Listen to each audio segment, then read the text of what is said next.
Sudha's kitchen recipes. இன்னைக்கு நம்ம கத்திரிக்காய் முட்டை பொரியல் செய்ய போறோம். எப்படி செய்யலாம்னு பார்க்கலாமா? வாங்க வீடியோக்குள்ள போலாம். இப்போ நம்ம 250 கிராம் கத்திரிக்காய் இது போல நம்ம கட் பண்ணி எடுத்துக்கிட்டோங்க.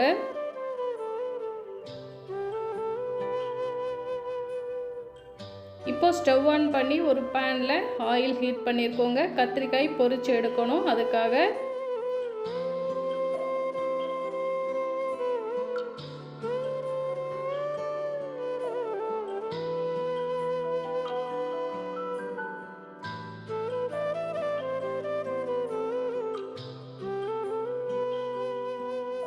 இப்போ நல்லா கலந்து கொடுத்து கத்திரிக்காய் நல்லா வெந்த பிறகு நம்ம எடுத்துக்கலாங்க.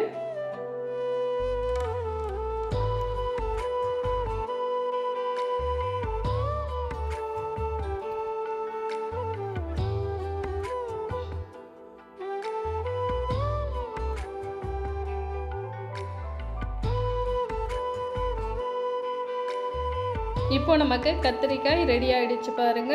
இப்போ எடுத்து ஒரு பிளேட்டுக்கு மாத்திக்கலாம்.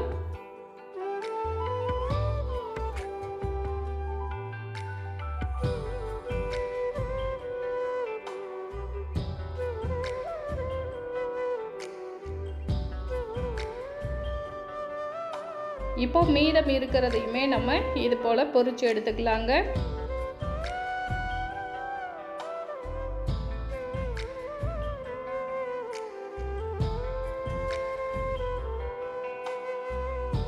இப்போ இதுவும் ரெடி ஆயிடுச்சு, எடுத்துடலாம்.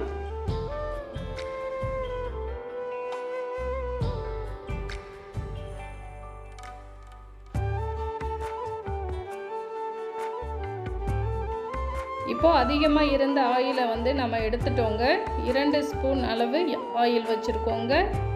இப்போ அதில் அரை ஸ்பூன் சோம்பு சேர்த்துக்கிட்டோங்க. சோம்பு நல்லா பொரிஞ்ச பிறகு இப்போ 2 பெரிய வெங்காயம் பொடியாக கட் பண்ணி வச்சுருக்கோங்க.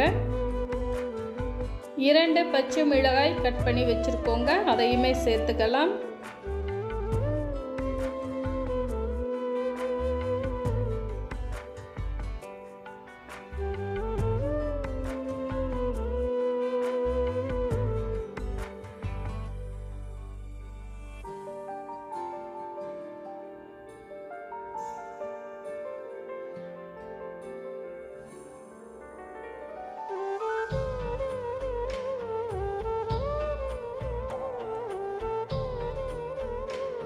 இப்போ 1/4 ஸ்பூன் இஞ்சி பூண்டு பேஸ்ட் சேர்த்துக்கலாங்க.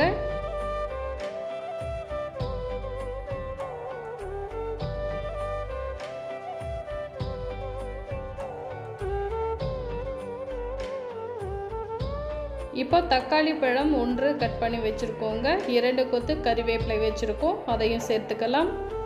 இது கூட 1/4 ஸ்பூன் சால்ட்டு சேர்த்துக்கலாங்க. இப்போ இதுவுமே நல்லா வதங்கி வரட்டும்.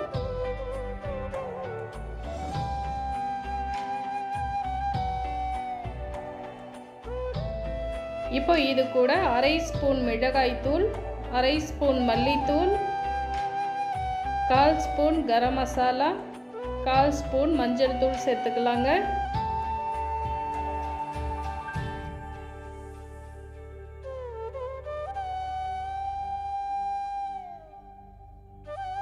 இதை நல்லா கலந்து விட்ட பிறகு இப்போ 1/4 டம்ளர் அளவு நம்ம தண்ணீர் சேர்த்துக்கலாங்க.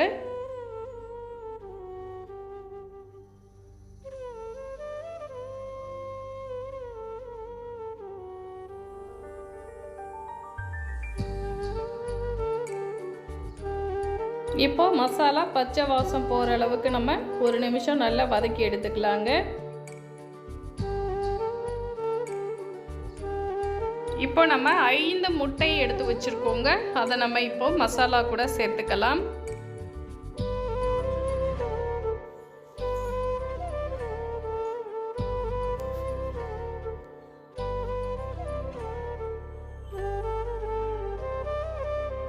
இப்போ இது கூட 1 ஸ்பூன் அளவு மிளகு தூள் சேர்த்துக்கலாங்க.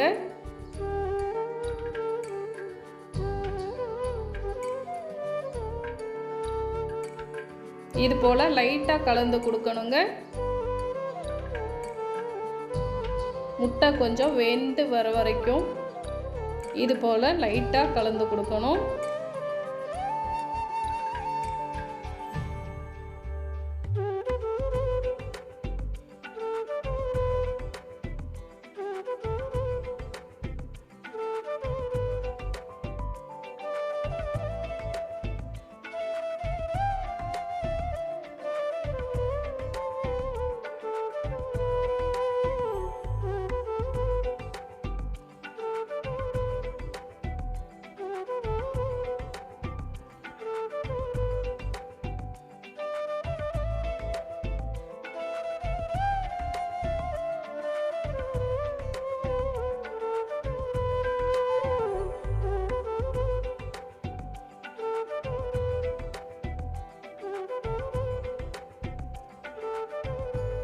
இப்போ பாருங்கள், இந்த அளவுக்கு முட்டை வெந்து வந்த பிறகு இப்போ நம்ம கத்தரிக்காய் சேர்த்துக்கலாங்க. இது கூடவே கத்தரிக்காய் முட்டை எல்லாமே சேர்த்துருக்கோம் இல்லையா, இன்னும் ஒரு 1/4 ஸ்பூன் சால்ட்டு சேர்த்துக்கலாங்க.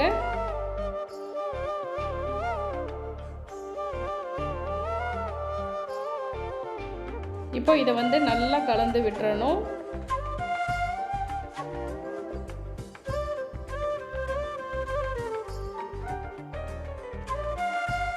இப்போ 2 நிமிஷத்துக்கு நல்லா கலந்து விட்டு வேக வைக்கணுங்க. இப்போ பாருங்க, நமக்கு கத்தரிக்காய் முட்டை பொரியல் ரெடி ஆயிடுச்சு. இது சப்பாத்தி, சாதம் இது போல் எல்லாத்துக்குமே ரொம்ப சூப்பராக இருக்குங்க. ரொம்ப ஈஸியாக செய்யக்கூடிய கத்தரிக்காய் முட்டை பொரியல் ட்ரை பண்ணி பாருங்கள். தேங்க்யூ.